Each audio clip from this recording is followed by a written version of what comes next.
Ben écoutez, je suis très heureuse de pouvoir vous parler donc de l'homéopathie et de l'annihilation des pathogènes.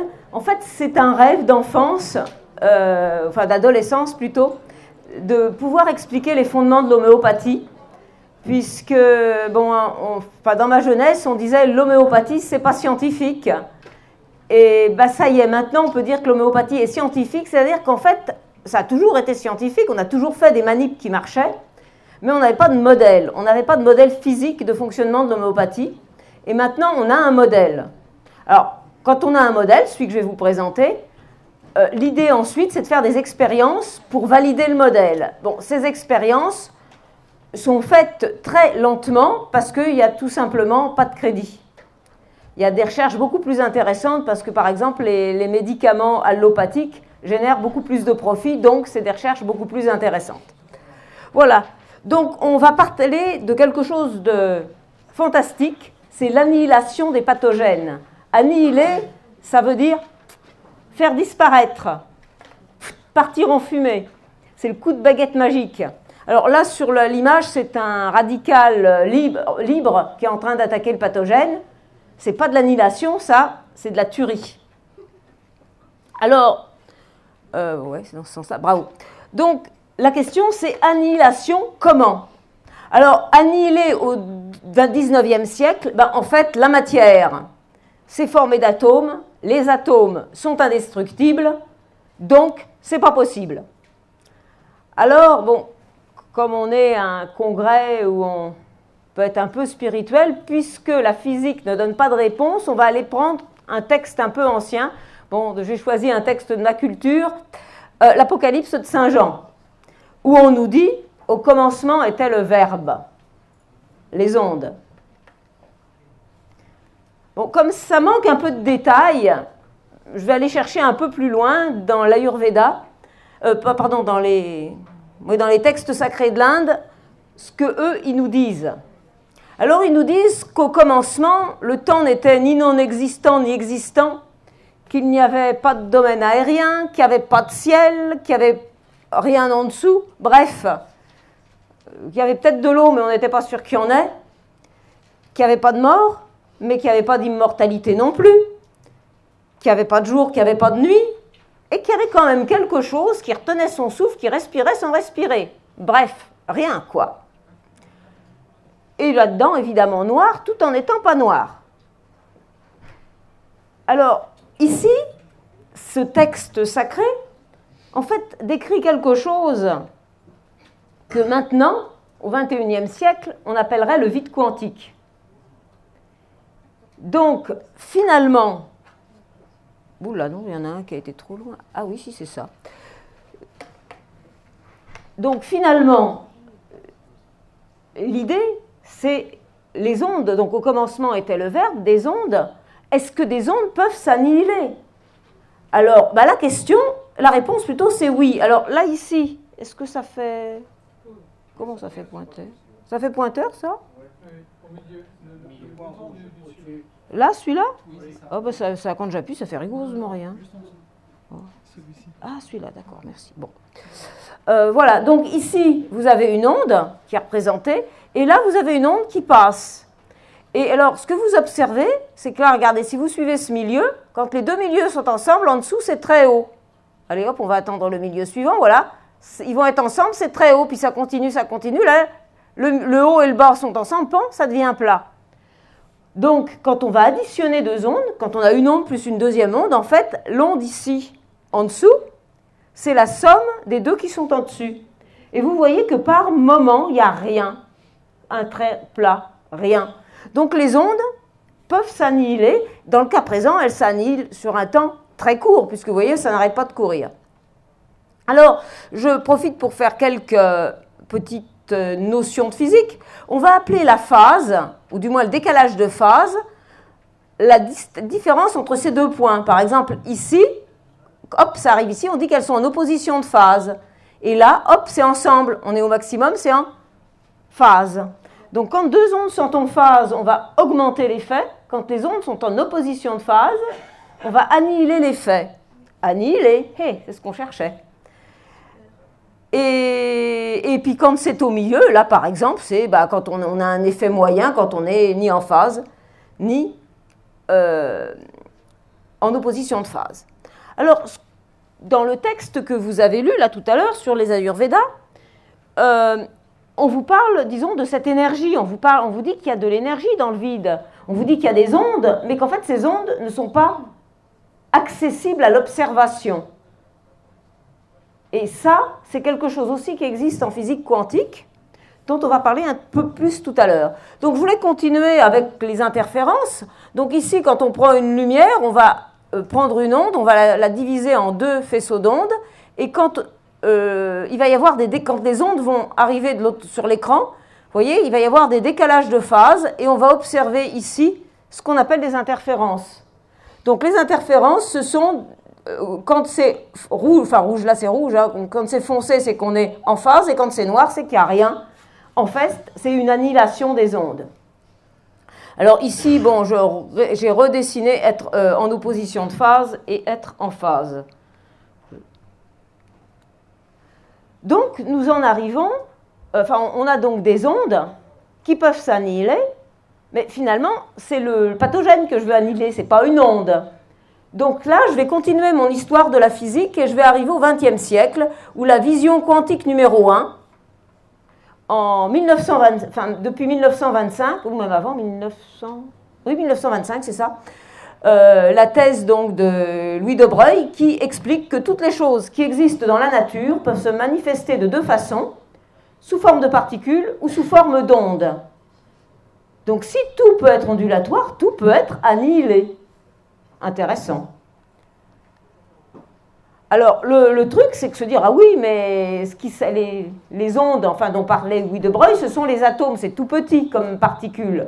Alors, la question qui s'est posée, c'est est-ce que de grosses particules peuvent être des ondes? Eh bien, depuis 2012, 2012, c'est paru, on sait que des objets aussi gros que 7000 daltons. Bon, pour vous expliquer ce que c'est qu'un dalton, c'est l'unité avec laquelle on mesure les molécules. L'hydrogène atome, c'est 1 dalton. L'eau, c'est 18 daltons. Une protéine, c'est très gros, hein, c'est de 40 000 à 200 000 daltons. La protéine moyenne, on dit 40 000 daltons. Et puis, tous les objets de la cellule, à part les protéines, à part certains sucres qui servent de mât de sémaphore sur la membrane, sont inférieurs à 7000 daltons. Et ici, dans cette expérience, on voit que on a des interférences. C'est-à-dire qu'ils ont réussi à faire interférer des grosses molécules. Donc ça veut dire qu'en fait, les grosses molécules peuvent avoir un aspect ondulatoire. Elles peuvent se manifester comme une onde. Donc, si elles peuvent se manifester comme une onde, on peut avoir énormément de propriétés intéressantes. Elles peuvent agir, par exemple, comme un badge sur une porte. C'est-à-dire qu'au lieu de faire ouvrir et fermer les portes de la cellule, elles vont agir comme un badge, porte électromagnétique. Les choses vont rentrer et sortir avec des actions électromagnétiques. C'est possible puisque les grosses molécules sont des ondes. Et puis, elles peuvent peut-être entrer, si elles sont en opposition de phase, disparaître. Alors, on va continuer l'histoire. C'est que malgré tout, en fait, c'est théoriquement possible, mais en fait, on n'a pour le moment pas vraiment vu ça. Et on va continuer, disons, notre avancée dans le temps, dans notre histoire, en arrivant au XXe et XXIe siècle, avec la vision quantique qui est apparue, je donne comme date 1988 parce que c'est l'article de physique original qui a pour la première fois parlé des domaines de cohérence. Et cette histoire de domaine de cohérence, c'est comme ça qu'on va pouvoir comprendre comment fonctionne l'homéopathie et on va pouvoir comprendre pourquoi est-ce qu'on peut effacer un pathogène. Effacer ou annihiler. En fait, cette publication n'a été vraiment comprise et été interprétée en biologie que dans les années 2000-2010. par Marc-Henri. Alors, on continue. Donc, là, je voulais vous parler donc de la deuxième quantification, qui est quelque chose de très particulier. Donc, la biologie classique, la physique classique, boule de billard. Des atomes indestructibles. Première quantification, dualité onde-corpuscule, avec tout un tas de problèmes dont je ne vous parlerai pas, ce qui fait qu'on a eu l'idée de la deuxième quantification, où là, plus rien n'existe. Parce qu'on avait les histoires de champs électriques, champs magnétiques, est-ce que ça existe, est-ce que ça n'existe pas? En fait, la grande idée, c'est que plus rien d'autre n'existe que le champ, et en fait, rien d'autre n'existe que le rien, si j'ose dire, dont parlaient les Upanishads. C'est-à-dire que la réalité, c'est rien, et ce rien frémit, va avoir des oscillations qui ne sont jamais observables, et de temps en temps, ces champs qui frémissent vont donner des particules, et ces particules, on va les appeler électrons, protons, quarks, et des choses comme ça. Et dans ce vide, va opérer des... Enfin, on va avoir ce qu'on appelle des opérateurs mathématiques, mais ces opérateurs mathématiques vont être semblables aux divinités hindoues. Et donc, c'est assez intéressant. Il va y avoir donc des choses qui vont créer les particules, un opérateur qui crée les particules, un dieu peut-être, on peut l'appeler comme ça, un dieu qui va être l'équilibre, et un dieu ou un opérateur qui va être la destruction, Shiva. Et avec ces trois choses, je crée, je fais disparaître, je fais apparaître.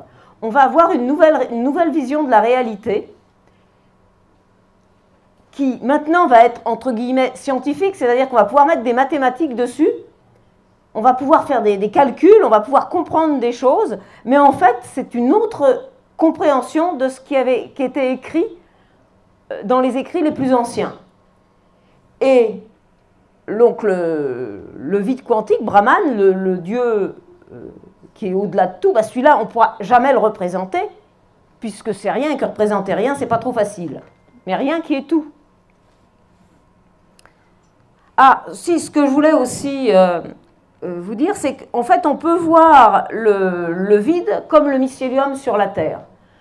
Actuellement, un certain nombre de biologistes pensent que sur la Terre, il n'y a qu'un seul mycélium. C'est donc un réseau de racines qui est sur la Terre et qui continue et qui va se manifester selon les qualités locales du champ de la Terre, comme une girole, comme une truffe, comme un bolet, comme une amanite phalloïde, comme n'importe quel autre champignon. Et ce mycélium, en fait, serait un seul mycélium qui serait propre à toute la Terre, mais avec des aspects différents. Et la vision qu'on a maintenant du monde, c'est ce vide d'où tout naît, avec des aspects locaux différents, mais qui sont des particules. Nous, on ne va pas apparaître comme ça, ce sont les particules qui apparaissent, et ces particules ensuite vont avoir une histoire, vont s'agglomérer avec les lois de la physique pour arriver à nous créer, nous. Bon, on continue. Donc, je voulais vous montrer que la réalité était dans le champ, et là, si vous étiez une particule, si vous étiez un électron, un atome ou même une molécule d'eau, vous verriez le vide comme ça. C'est-à-dire des fluctuations, des choses qui apparaissent et qui disparaissent sans arrêt, à des vitesses extrêmement rapides.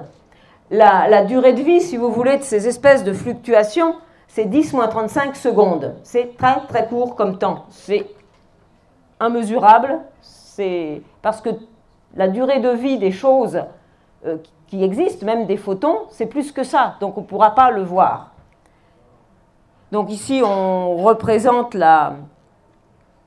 les particules élémentaires qui, elles-mêmes, sont des fluctuations donc, du champ. On continue.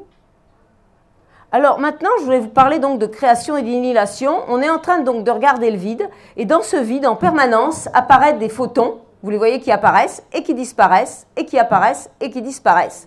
Alors, c'est une idée de se dire que les photons apparaissent et disparaissent, mais il faudrait des preuves. Donc, un peu plus dans la vidéo, vous allez voir les preuves. Alors là, il y en a beaucoup. Or, finalement, quand il y en a beaucoup, on voit aussi, on peut les représenter par des lignes. Voilà. Et puis c'est peut-être aussi des objets. Alors évidemment, plus c'est gros et moins ça dure, et plus c'est court.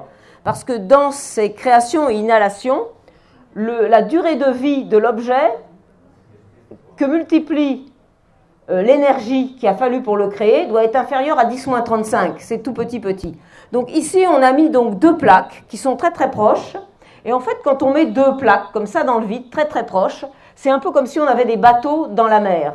Quand on a 2 bateaux côte à côte au port, entre les bateaux, il va y avoir moins d'ondes qu'à l'extérieur, ce qui fait que les bateaux ont tendance de se rapprocher et de se cogner. Donc du coup, on va mettre des pare-battages entre les deux. Et là, c'est ce qui se passe sur le dessin. Donc entre les plaques, il y a moins d'ondes qu'à l'extérieur des plaques. Donc du coup, les ondes qui sont à l'extérieur des plaques vont appuyer sur les plaques, on va avoir une force. Et cette force, on observe. Quand on met 2 plaques dans le vide, on fait du vide artificiel, mais on y arrive bien en laboratoire, et bien on s'aperçoit que 2 plaques dans le vide sont poussées l'une vers l'autre par les ondes du vide. Voilà, c'est ce qu'explique cette vidéo. Et alors, on peut aussi se poser la question comment est créée la matière. Et bien voilà, dans l'espace, vous avez les trous noirs dont on vous a parlé. Les trous noirs, c'est tellement massif que la lumière ne peut pas s'en sortir. C'est ce qui est dessiné comme des ondes très noires là sur la photo. Et vous voyez, ça avale tout, les planètes, les maisons et le reste.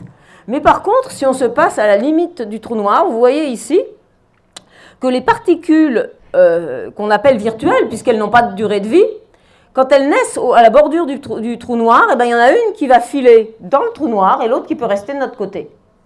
Et c'est comme ça que la matière se crée de rien dans notre monde. Et ça, c'est montré en physique. Et par ailleurs, ce phénomène-là provoque l'évaporation du trou noir.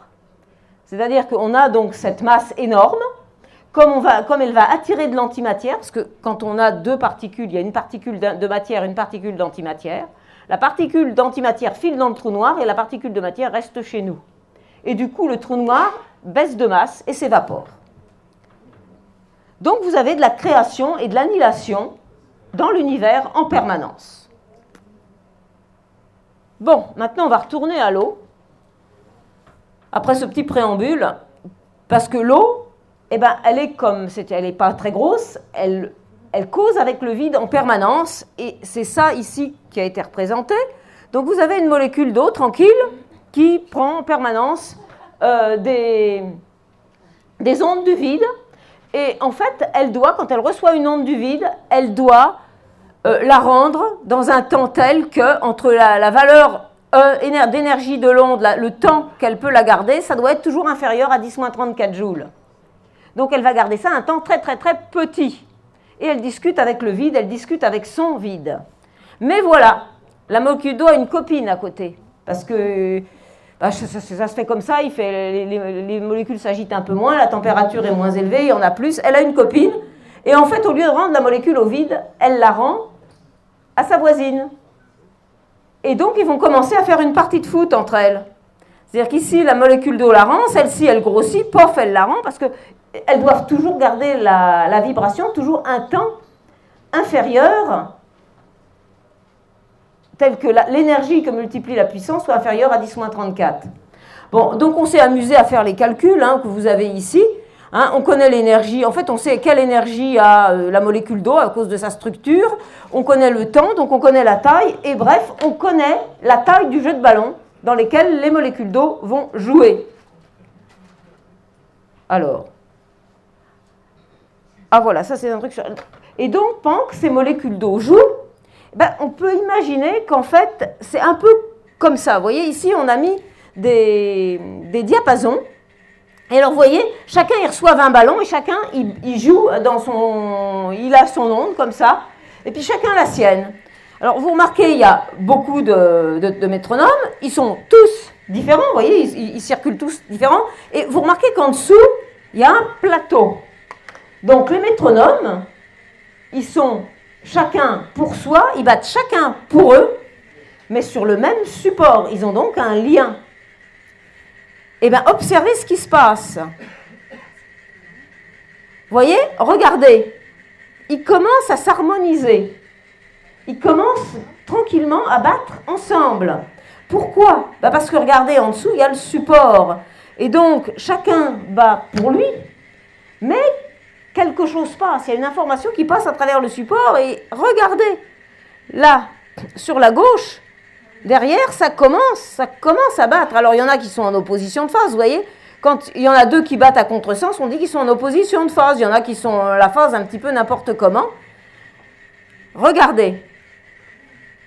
Grâce au support, ils vont s'harmoniser. Et vous commencez à voir le support qui bouge aussi. Parce que le fait qu'ils se mettent tous en cohérence de phase, ça va entraîner une vibration dans le support. Au début, il n'y avait pas de vibration, il était immobile, le support. Et maintenant, regardez, ça bouge. Et regardez, ils sont presque tous, mais là-bas, ici,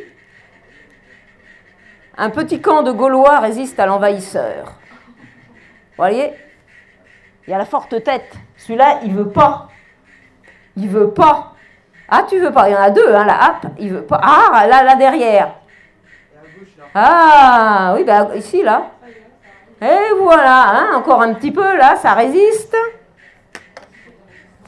Mais bon, en fait, quand on est porté par une onde, quand on est porté par une vague de cohérence, on résiste, mais pas bien longtemps. On attend encore un petit peu. Eh bien, en fait, c'est un peu ça, cette image que je vous montre, c'est ce qui va se passer avec l'eau. Donc, l'eau va recevoir des ballons du vide, ils vont jouer ensemble, et dans des domaines de cohérence dont on a calculé la taille, hein, l'article va arriver tout à l'heure, donc si vous voulez lire les articles originaux, je les ai à votre disposition. Mes coordonnées sont sur une petite table, je vous les enverrai, je me ferai un plaisir. Et là, vous voyez, ils marchent tous au pas, ils sont tous rentrés dans l'ordre, ils sont devenus un. Au début, vous voyez plusieurs métronomes, vous pouviez les compter, mais maintenant, c'est un métronome. C'est l'unité, c'est la cohérence. Alors, ce qui est important, c'est de savoir que cette eau, qui forme des domaines de cohérence différents comme ça, elle est dans notre corps. Et dans notre corps, on a des domaines de cohérence tout petits, donc les domaines de cohérence de l'eau, et des domaines aussi d'incohérence, je vous en parlerai tout à l'heure. Attends, là où j'en suis. Voilà. Donc, on a des domaines de cohérence et d'incohérence. Et ces cohérences, en fait, vont échanger entre elles, et on a presque ce qu'on appelle de la cohérence à toutes les échelles. Hein, c'est-à-dire que, bon, on a d'abord la cohérence au niveau de l'eau, puis ça va entraîner des cohérences au niveau des acides aminés, des RNA, des protéines. Alors, tout ça, c'est l'eau qui va entraîner ces cohérences, parce que l'eau, elle est partout dans la cellule. Bon, j'ai entendu dire que le cerveau, c'était 60% d'acides gras. C'est vrai, sauf qu'il y a 90% d'eau, 6% d'acides gras et 4% d'autre chose, parce que c'est 60% de matière sèche. Le cerveau, c'est de l'eau d'abord. Et le corps, globalement, c'est 70% d'eau en poids, 99% d'eau en nombre de molécules d'eau. Donc l'eau, elle est partout. Elle est partout et elle va faire des domaines de cohérence. Et comme elle est toute petite, c'est elle qui va donner la cohérence ici, au niveau donc des acides aminés, et on va avoir ce qu'on appelle des ondes d'échelle. Bon, ce n'est pas le sujet du cours d'aujourd'hui. Et ces ondes d'échelle vont entraîner des cohérences au niveau donc de la cellule, au niveau donc des mécanismes cellulaires, au niveau des cellules, au niveau des organisations de cellules et au niveau des organismes tout entiers. Et donc, de cohérence en cohérence, nous, on est un. On est un seul être cohérent. Et quand on se rend compte, par exemple, là, je suis en train de me rendre compte que j'ai une main, parce que ma main est en train de rentrer en décohérence à cause du micro. Mais quand je suis bien, je suis un, et je ne sens plus ma main. Et quand on sent le pied, eh ben, c'est que mon pied il est en décohérence, parce que quand je suis bien avec mon pied, je ne sens plus mon pied, il est un avec moi. Donc, bon, je continue mon idée. Donc, l'eau se structure donc en domaine de cohérence.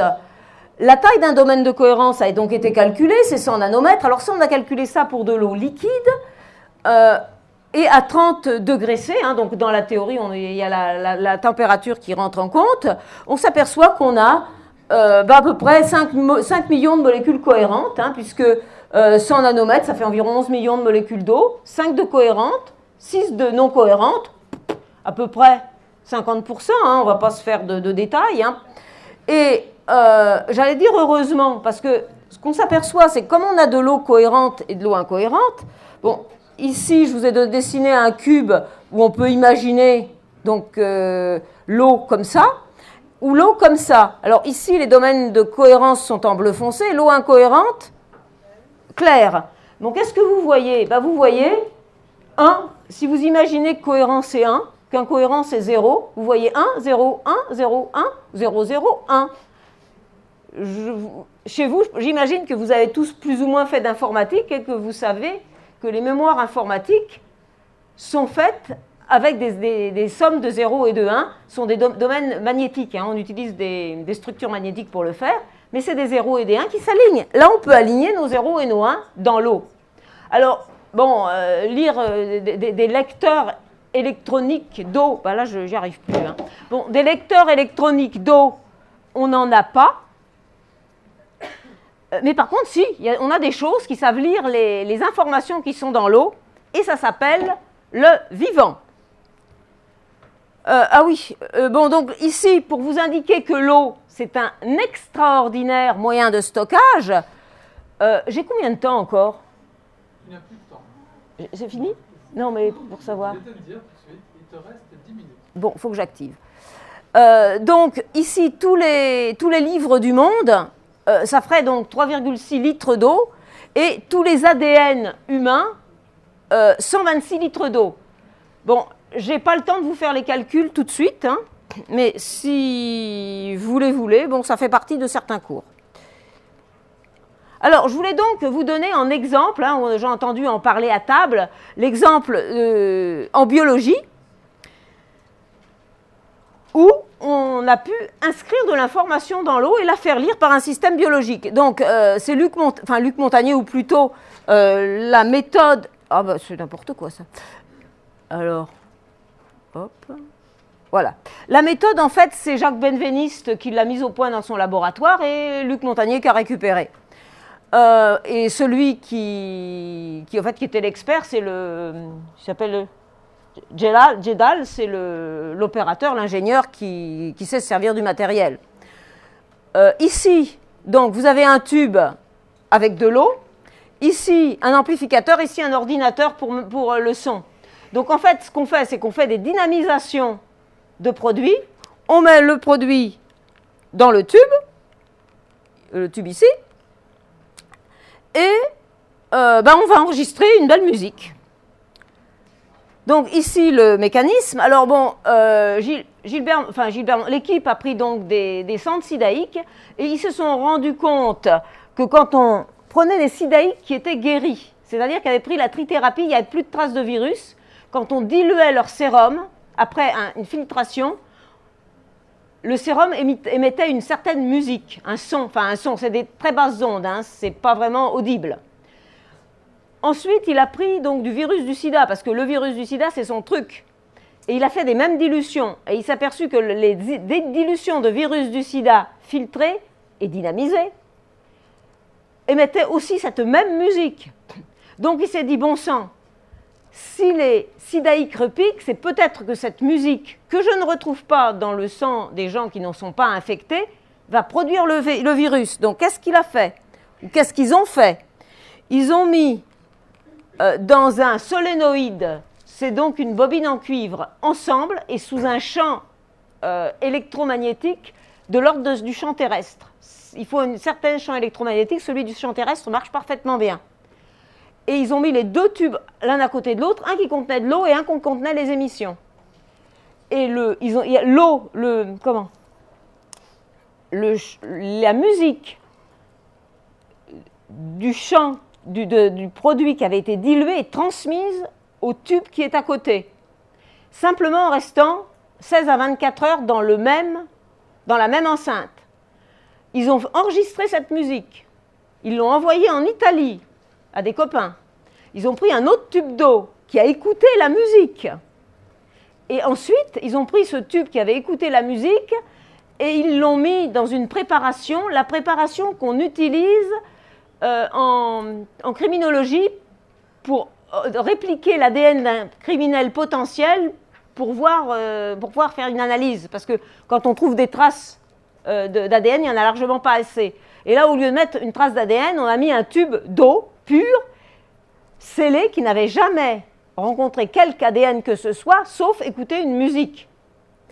Et la machinerie cellulaire qui était contenue dans le kit de détection s'est mise en branle pour refaire de l'ADN, et ils ont refait l'ADN du sida, enfin du brin, hein, ce n'était pas un ADN complet, c'était un morceau, et il a été refait à 98%, c'est-à-dire que sur les 104 nucléotides, il n'y en avait que 102 de bons.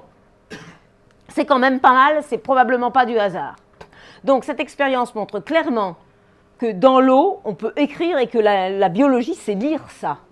Et on a donc la théorie que je vous ai expliquée, qui explique comment cette information s'installe et comment elle peut être lue. Alors, attention, les ondes avec lesquelles l'eau joue au ballon, c'est des ondes qui, au départ, sont des ondes virtuelles. C'est-à-dire que c'est des ondes qu'on ne pourra jamais mesurer.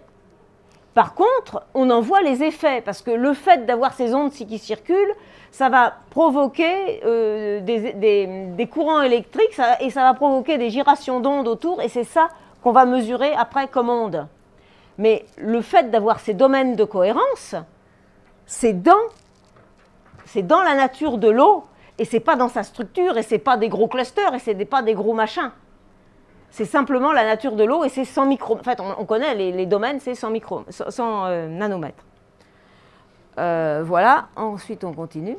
Alors, je vais retourner un peu en arrière, à l'époque de Jacques Benveniste. Bon, moi, ça, c'est une expérience. En fait, je suis rentrée en fin 88, donc quand il venait de publier ça, ouais, c'était publié aussi en 88, le truc de Jacques Benveniste dans Nature, qui avait fait beaucoup de bruit. Et en fait, c'est cette expérience. Donc, cette expérience, c'est une expérience, disons, sur des cellules qui s'appellent basophiles. C'est difficile à reproduire, c'est difficile à comprendre. Bon, en gros, on mesure, disons, l'aptitude à un sérum qu'on appelle sérum anti-sérum anti-EGE. C'est quelque chose, en fait, qui rend asthmatique, disons. Et quand on en met une bonne dose, ici, vous voyez que les basophiles, c'est des choses qui balancent de l'histamine dans le sang, et quelqu'un d'asthmatique, il a ces basophiles qui dégranulent. Et ça lui envoie plein d'histamine dans le sang, et pauvre crise d'asthme. Donc, en gros, quand on a ici... Ah, raté. Bon, voilà. Ici, quand on a 80%, ça veut dire qu'en fait, on a envoyé plein d'histamine. Et ici, quand on a 0, bah, c'est qu'on n'en a pas envoyé. C'est-à-dire qu'il n'y a pas eu d'effet asthmatique. Donc là, qu'est-ce qu'il a fait? C'est que donc, en fait... Ah, je ne suis pas très... Oui, bon. Voilà. Et qu'est-ce qu'ils ont fait? C'est-à-dire que l'idée, c'est de prendre donc quelque chose qui va activer l'asthme, et puis ils vont diluer cette solution, et ils vont s'apercevoir qu'avec quelque chose qui a un effet... Enfin, disons qu'il va dégranuler, quand on le dilue après, ça n'a plus d'effet, bah, ça c'est normal. Puis après on continue, bah, ça a re de l'effet, puis plus d'effet, puis re de l'effet, puis plus d'effet, puis re de l'effet. C'est assez incroyable. Parce que ça, quand ils ont fait l'expérience, ils ne s'y attendaient pas du tout. Ils pensaient que, bah, effectivement, quand on diluait, on allait à ne plus avoir d'effet, mais pas qu'on allait re-avoir de l'effet, puis comme ça, en dents de scie. Alors ça a été fait avec des dilutions au DH et des dilutions au CH. Et bon, avec différents, en fait, les sens sont différents, puisque c'est les gens du laboratoire qui se sont relayés pour donner des échantillons de sang. Hein, donc mais on obtient les mêmes pics, et quand on compare ici et là, c'est à peu près aux mêmes dilutions. Donc on s'aperçoit qu'on a quelque chose qui a un coup oui, un coup non. Alors, c'est difficile à comprendre, mais quand on pense à la phase, bah oui, ce sont des ondes. Donc quand les ondes, eh ben, quand ça tourne une onde, donc un coup en phase, un coup pas en phase, un coup en phase, un coup pas en phase. Et c'est ce qu'on observe. On observe que quand on est en phase avec l'action, enfin le fait de dégranuler, ben, ça va augmenter. Et puis ben, quand on est en opposition de phase, il ne se passe rien. Alors, je n'ai pas les éléments, mais il y avait aussi une expérience sur des cœurs de cobayes où ils s'amusaient à le faire démarrer, à l'arrêter comme ça avec de l'eau. C'était assez amusant. C'était La grande attraction du laboratoire. Voilà. Alors, maintenant que je vous ai raconté tout ça, vous allez dire, oui, mais en pratique, moi, je voudrais bien annihiler. Il y a d'abord quelque chose, vous avez donc, avec je dirais avec le sida, ou bien avec les maladies comme Lyme, où on sait que les bactéries, elles sporulent, en fait, on ne sait pas, elles disparaissent, et puis après, elles reviennent. Et avec Lyme, c'est comme le sida, les gens qui sont guéris, ou du moins en rémission, il y a ces émissions dans le sérum. On a la solution, comme on a des émissions dans le sérum, on va se prendre une dilution de sérum qui va annihiler les émissions. Et comme les émissions vont être annihilées, c'est toujours là, sauf qu'on a l'onde plus, l'onde moins, ça disparaît. Et on le renvoie au vide. Et ça, c'est possible. Et alors, bon, là, je vous ai donc proposé les théories en pratique. Donc, ou bien on peut s'utiliser la technique Heinemann, hein, que vous connaissez, ou la méthode Korsakoff. Alors après, comment est-ce qu'on vérifie que ça marche? On peut vérifier par la pratique. J'ai Lyme, je vais me soigner avec de la bonne dilution homéopathique, mais comment on le voit? Alors pour le moment, malheureusement, c'est difficile. Il y a des appareils type Korsakoff, non pas type Korsakoff, type Corona, où on porte les gens sous un haut champ électrique et on voit des choses, et quand on met les deux champs ensemble, on peut voir quelque chose. Ou alors l'autre technique, c'est la radiesthésie. Bon, c'est sensitif, mais là, effectivement, les radiesthésistes arrivent à sentir quand l'effet est annulé de façon ondulatoire. Ça se sent. Et c'est pareil, hein. Que je regarde cet écran, je vais vous dire, il fait 2,50 m. Vous me direz, comment tu sais? Je sais parce que j'ai tellement mesuré de trucs que je vais à peu près savoir qu'il fait 2,50 m. Bon, il fait peut-être que 2,80 m, d'ailleurs, il est assez large. Mais à vue de nez, je vais le voir parce que j'ai l'habitude. Les gens qui font de la radiesthésie, c'est pareil, ils ont l'habitude. Quand vous avez quelqu'un qui fait du dessin graphique, un professeur, il va vous mesurer 5 cm ou même 10 cm au millimètre près, à l'œil, parce qu'il a l'habitude, alors que l'élève, avec sa règle, il n'y arrive pas. Donc là, moi, je pense que pour ces choses-là, ça se sent. On peut le mesurer sur des plantes. Par exemple, il y a une expérience, moi je fais ça dans le jardin, où j'ai des techniques de dilution pour ralentir la pousse des adventices, ou pour éliminer des parasites. Bon, je n'ai pas amené ma recette ici dans la poche, mais je la donne dans les cours que je fais. Je donne cette recette-là. Et puis ça doit se trouver sur Internet. Donc il y a une procédure, hein, on fait une dilution, on la fait au 127e, c'est plus simple que ça, et ça marche. Voilà, écoutez, je crois que j'ai fini. Je pense que j'ai tenu le temps. Merci. Et j'espère que c'était clair. Merci Sylvie, c'était passionnant. Merci.